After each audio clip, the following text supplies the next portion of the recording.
This is Cerebral Cinema. Movies of the mind.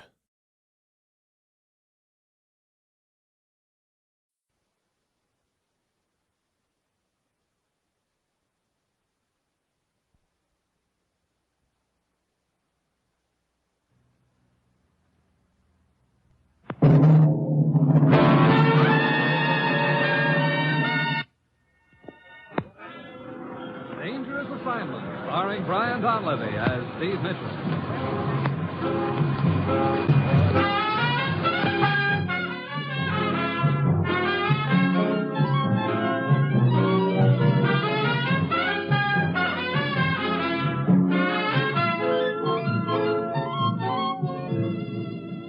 Yeah, danger is my assignment. I get sent to a lot of places I can't even pronounce. They all spell the same thing, though, trouble. But when I walk into the commissioner's office, I don't realize this assignment's going to wind up with me depending for my life on the only weapon I've got, a mighty powder puff.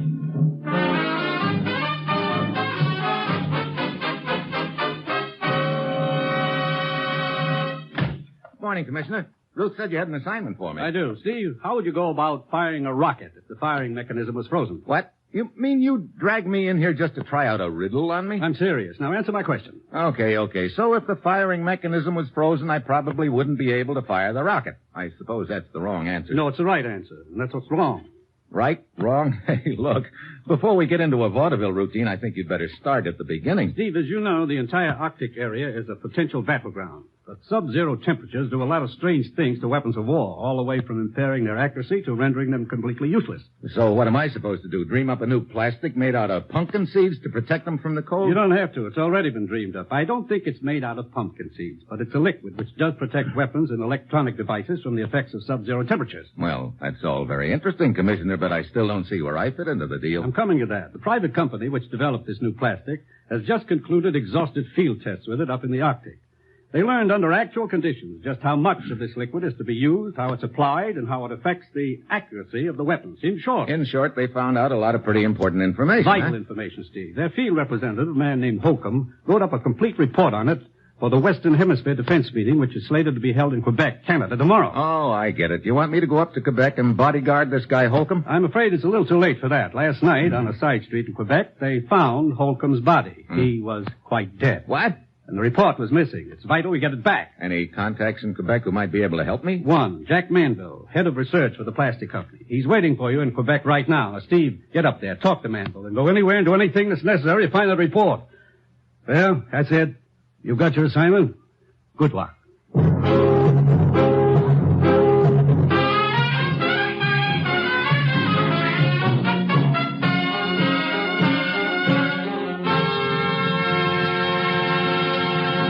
The National Broadcasting Company is presenting Dangerous Assignment, starring Brian Donlevy in the role of Steve Mitchell, colorful, two-fisted government agent.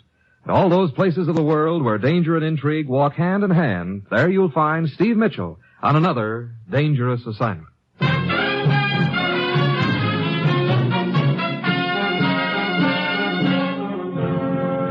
Sure, I've got my assignment. Just a simple matter of flying to Canada to find a missing report containing secret information about Arctic warfare.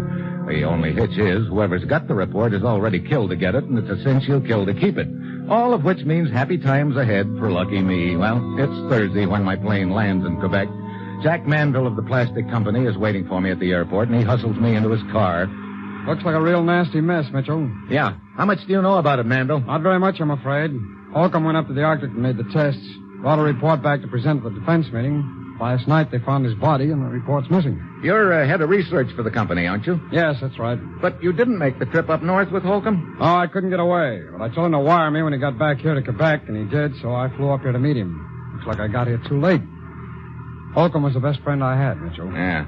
You know, that report he had, I suppose you know it's worth a lot of money. Money? Yeah. I'm sure that certain interests would pay a big pile to get their hands on it, and wouldn't be too particular what else they had to do to get it. Well, my job's developing plastics. I'm afraid I'm not up on the international aspects of it. Sure.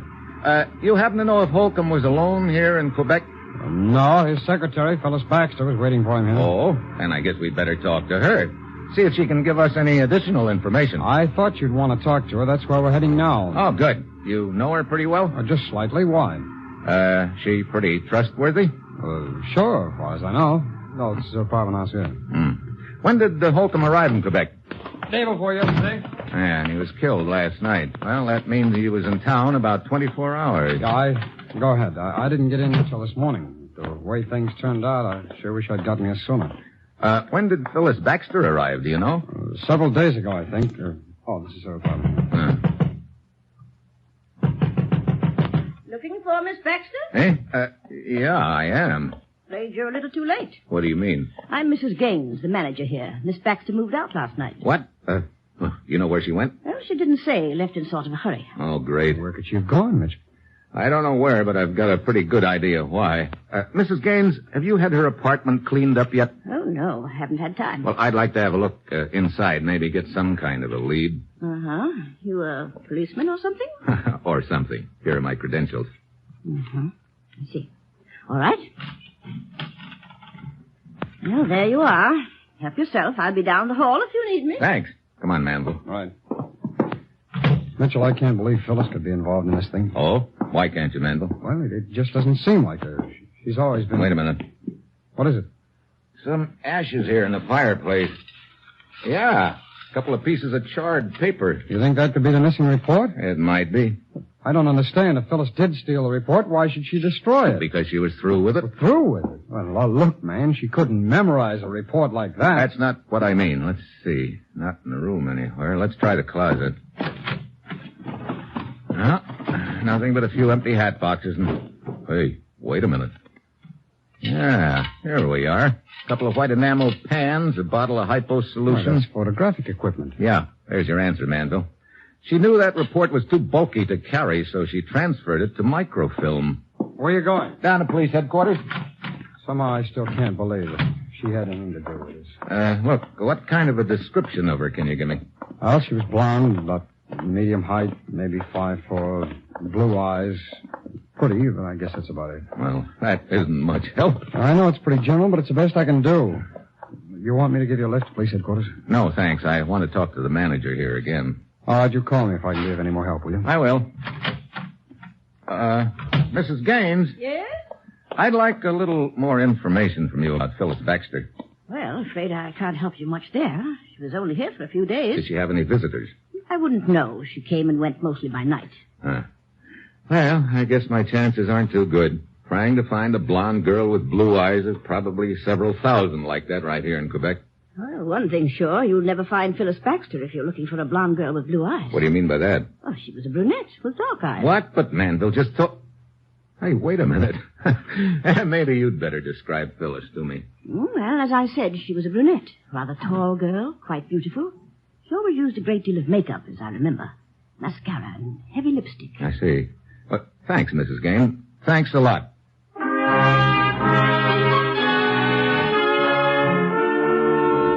So, Manville was lying to me, and at this point he looks like number one on my suspect list. I start checking on him, and what I find out makes him sound even more interesting. Then I go to police headquarters and talk to a Lieutenant Billings. Well, Mitchell, I'll put out the description of Miss Baxter you've given me. See if any of my men can spot her. Okay. Of course, she's had a 24-hour head start. She could be long gone by this time. I know.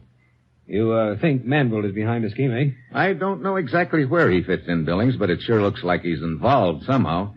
In the first place, he gives me a phony description of Phyllis. In the second place, he said he'd only know her slightly, and yet he took me right to her apartment. So after I got the real description of her from the manager, I started checking up on Manville, and I caught him in another lie. Oh? He told me that he didn't arrive here in Quebec until this morning, but I found out by checking the airport that his plane landed last evening. I see. Well, want to make an arrest? Not yet. It's more important that I find out where that report is, and to do that... Come in. Well, Manville. Hello, Mitchell. I knew you'd be here. I want to talk to you. Well, that's sort of a surprise, Manville. I thought you'd already done your talking. I lied to you about Phyllis's description. Yeah, I know. Why'd you lie? Well, because Phyllis and I were, well, let's just say I had it pretty bad for her. Oh? I just couldn't believe, and I still don't believe she's involved in this, but, well, I guess I was trying to protect her. Well, that wasn't very smart, Manville. Yes, I know that now. You also lied about when you arrived here in Quebec. Yes. Why? I came here earlier than I said so I could be with Phyllis, but for several reasons I can't afford to have it known that I was involved with her. I see. Well, so far you haven't been what I'd call helpful in this deal, Mandel. Well, maybe I can make up for it with this. Here. A snapshot. That's right. Snapshot of Phyllis. Huh. Mrs. Gaines was right. She does wear pretty heavy makeup. Okay, this is more like it, Mandel. Lieutenant, I'd like you to have a lot of copies made of this picture. Right. We'll put them out at the railroad depots, the airports, and all bus stations. Could be we're not too late after all. Summers, Lieutenant Billings, I'm sending a picture down to you. I want 100 copies right away. Send some to the airport, some to the railway depot.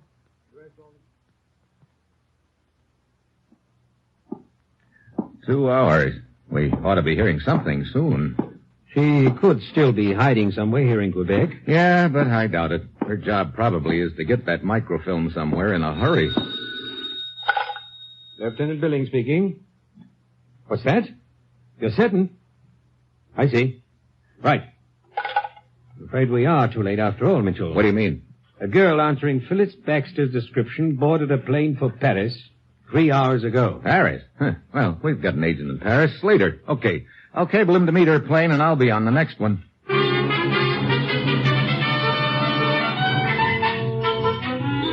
15 hours later, I'm in Paris, but Slater isn't at the airport. I start walking towards the taxi stand, and then I spot a little guy hurrying after me. Mr. Mitchell!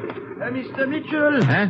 Mr. Slater asked me to meet your plane. I recognize you from the description he gave me. I am Jacques Duval, European representative for the plastic company. Oh, where is Slater? At the railroad depot. He wants you to come there immediately. What's he doing at the railroad depot? Didn't he grab Phyllis here at the airport? She was not on the plane. What?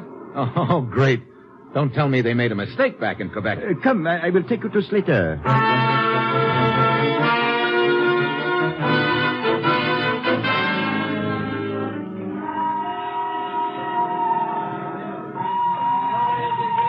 There is Mr. Slater over there, Mitchell. Yeah, I see him. Steve. Hi, Slater. Well, what's the deal? Merry-go-round, you mean? I got your cable and met the plane all right, but when it landed, no Phyllis. I don't get it. Neither did I. So I made a quick check and found out the plane landed in Ireland first. She must have gotten off there. She did get off there, Steve. I found that out, too. But from there, according to what I could piece together, she grabbed a plane for London, then a boat across the channel, and the boat train here to Paris. That is the boat train just arriving over there now. Boy, she's sure trying to cover her tracks. That was good work, Slater. Hey, wait, look.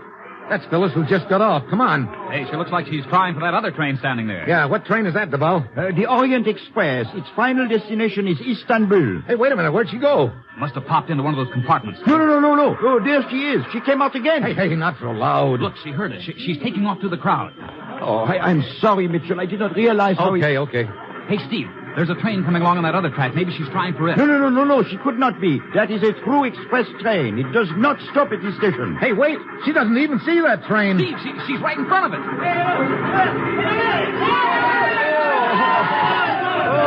Come on. Oh, let us through, please. One side, please. Let us... Oh, Steve. Yeah. Oh, brother. Oh, sacre bleu. Well, this is sure the end of the line for Phyllis. Yeah. I sure hope she's got that microfilm on her, because if she hasn't, it looks like the end of the line for us.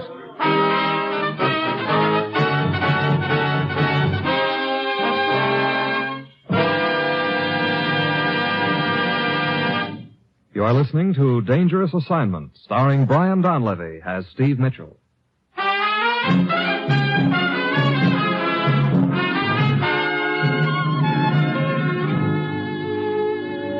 Phyllis Baxter's body is taken to the morgue. I give her purse and the rest of her effects a good going over, but I can't find the microfilm anywhere. Monsieur Mitchell, perhaps Mademoiselle Baxter passed along to a confederate before she reached Paris. Well, if she did that, we're dead ducks. But that doesn't add up either, Duval. If she'd already passed it along, why'd she go to so much trouble to cover her tracks on the way to Paris? Most perplexing affair. It sure is. If I could only get a line on who her contact might be. Hey, look, you're the European representative for the plastics company. Has anybody approached you recently trying to get information about this new plastic? No. As a matter of fact, the development of the new plastic was kept such a secret that even I did not know of its existence until after the report was stolen. Well, it sure looks like we're up against the proverbial stone wall. Microfilm wasn't in any of her clothes, and it wasn't in her purse.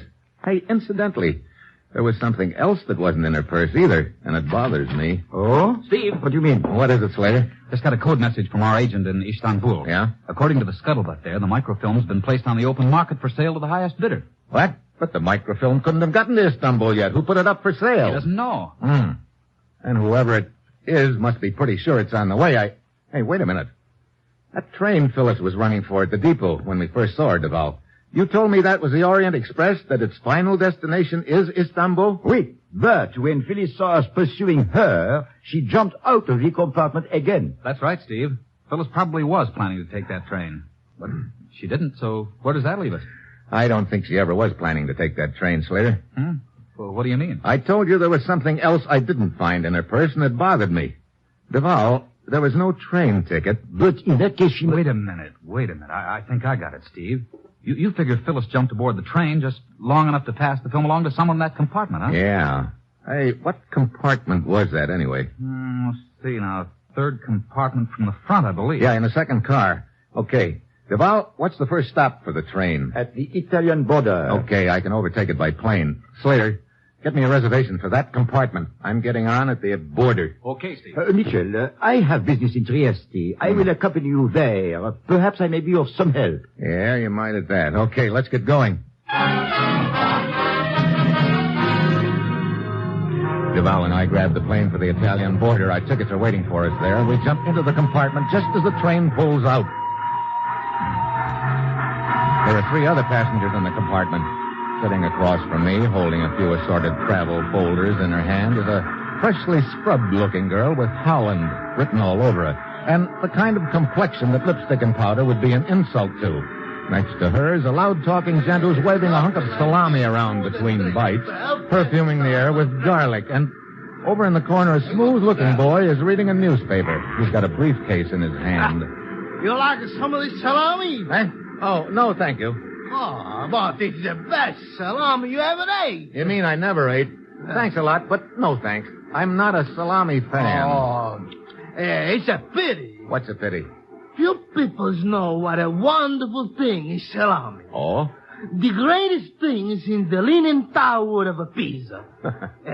Salami. It keeps me from catching a cold. It settles me in the stomach. And once, it even kept me from getting robbed. Getting robbed? See, a man came up to me once on a dark street in Milano. It demanded all my money, see? But with my good friend, the salami, I overcame him. You breathed in his face, huh? No, I hit him over the head with it. Oh, it's good, the salami. Well, powerful anyway. Look, would you mind not waving it under my nose? Okay, I'll wave it in my mouth. Oh, fine. You like some wine? No, thanks. Well, how about your friend? Oh, no, merci, no. The little lady then, huh? No, thank you. Oh, so nobody likes a Pironi's wine but Pironi. That looks like quite a collection of travel folders you've got there, Miss... Karen. Uh-huh. Oh, yeah. Yeah, I do not dream there are so many places in the world. Oh, not much of a traveler, huh? Oh, no. No, this is first time I ever leave home. What part of Holland is home? Why, Rotterdam. But how do you know I am Dutch girl? Well, that freshly starched and scrubbed look is pretty hard to mistake. Yeah. Yeah, I suppose if I am to travel, I should do as other women do. Mama would never let me wear lipstick, but now... You're doing fine without it. You on a vacation? No. No, I go to live with Uncle in Arabia. Last week, Mama passed away. Oh. Yeah, nice cheese, anybody? Oh, brother, you must have a hollow leg. Oh, no. Eat and drink is good when riding. Yeah, how about when you're not riding? Well, it's just as good. Mitchell, What is it, Duval? that man in the corner reading the newspaper. Not much of a talker, is he? He has been watching you over the top of his paper. Oh? Look at the briefcase in his lap. Briefcase? Hey, it's strapped to his wrist. Salami. Whatever he's got in there must be pretty important. Microfilm, for instance. Anything new in the paper? Oh, no, only the usual. Happen to know what our next stop is? Why, no, I do not. This your first trip? Oui. Monsieur, if you do not mind, I am reading... Yeah, so I see. Real friendly, isn't he? It would be very interesting to find out what is in his briefcase. Yeah, but how? I still got some salami left. Don't worry, we can smell it. I'm going out for some air, Duval. That garlic is killing me. Very well. I'll keep an eye on them when you are gone.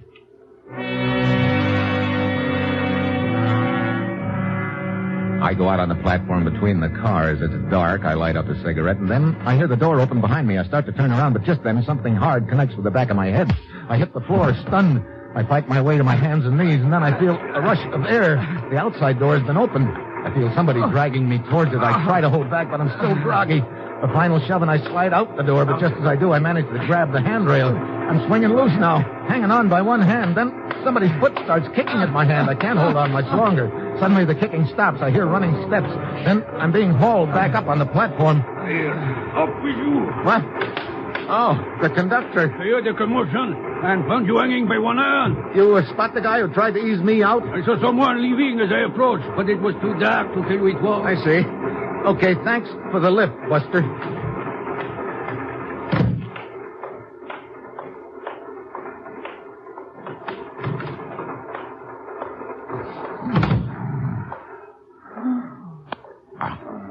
Oh, great. My watchdog. Duval. Duval. Mitchell. Yeah, Mitchell. Your hand. It is bleeding. Here, I got plenty wine. Pour some over it. What happened, Mitchell? Hey, where's the guy with the briefcase? Well, he left the compartment right after you did. Oh, great help you are, Duval. Oh, I am sorry, Mitchell. I guess the air in here made me drowsy. Oh, here, I have handkerchief in my purse. I will bandage your hand with it. Oh, Okay, thanks, Karen. Yeah. There you are. How about you, Peroni? What about the Peroni? Did you leave the compartment? Oh, me? No. I've been busy eating. Trieste. Hey, where are you going? Oh, I get off at Trieste, but I leave you the rest with the salami. It's very good. Mr. Mitchell, this Peroni, What about him, Karen? well, he lied to you. He did leave the compartment after you did. What? Yeah. I was afraid to tell you in front of him. Mitchell, and now he is getting off here at Trieste. We had better follow him. I still want to know what happened to the gent with the briefcase.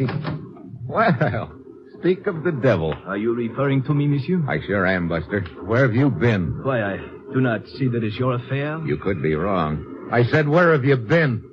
I was getting a drink of water, if that meets with your approval. You sure you weren't out on the platform a few minutes ago slugging me over the head? I do not know what you are talking about. I tell you I was getting a drink of water.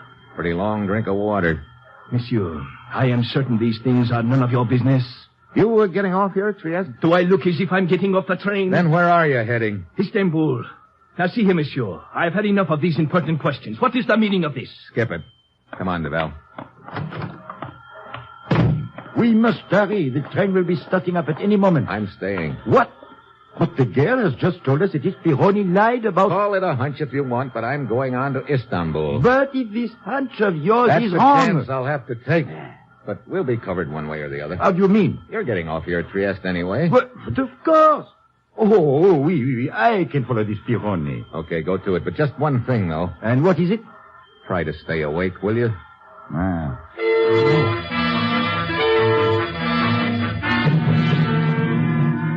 Duval scurries off the train after the salami kid, and I settle back in the compartment.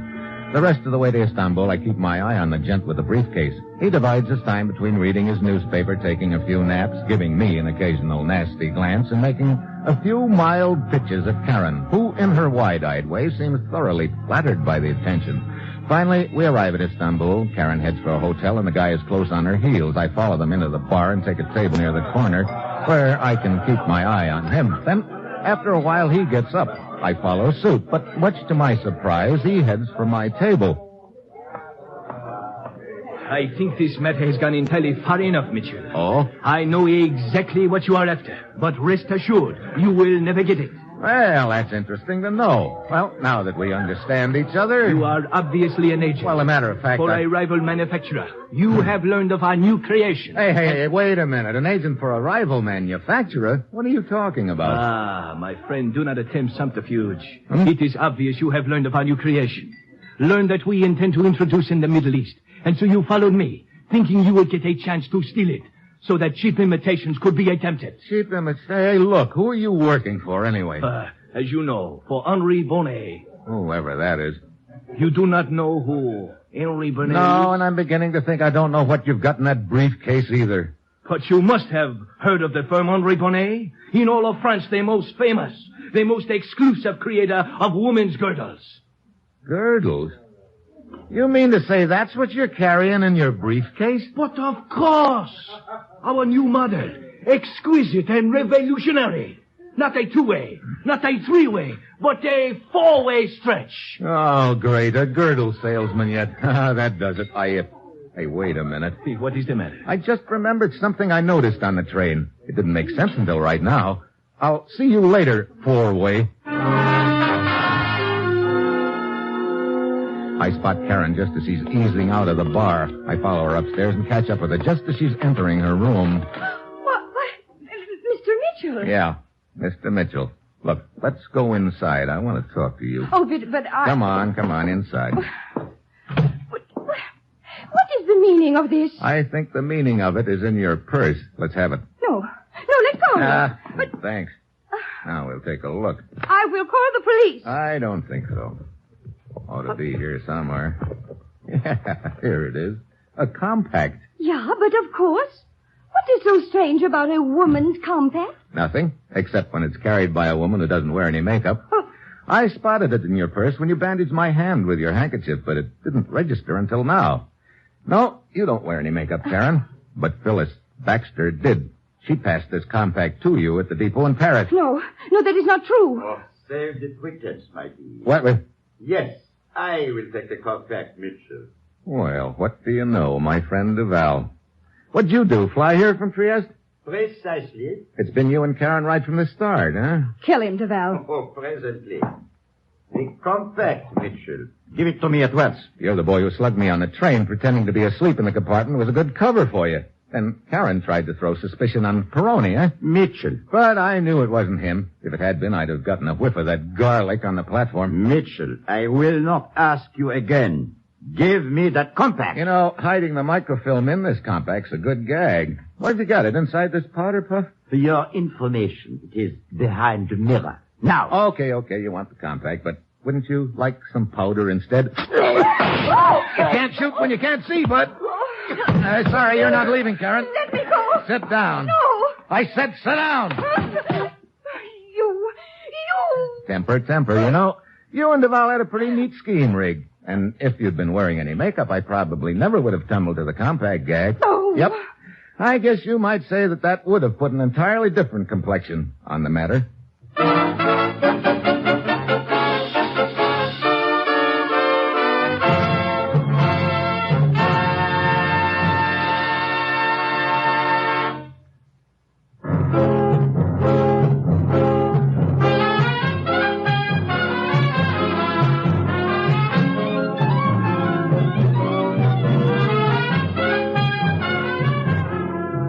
Dangerous Assignment, starring Brian Donlevy as Steve Mitchell, is written by Bob Reif and Adrian Jondo, with music by Robert Armbruster, and is produced and directed by Bill Karn. Be with us again next week at this same time when Brian Donlevy, starring in the role of Steve Mitchell, will embark on another dangerous assignment.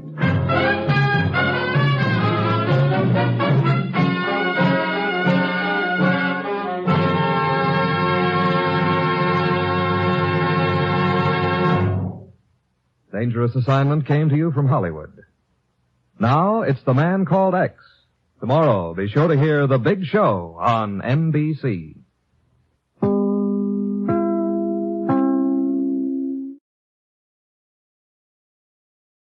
This is Cerebral Cinema. Movies of the mind.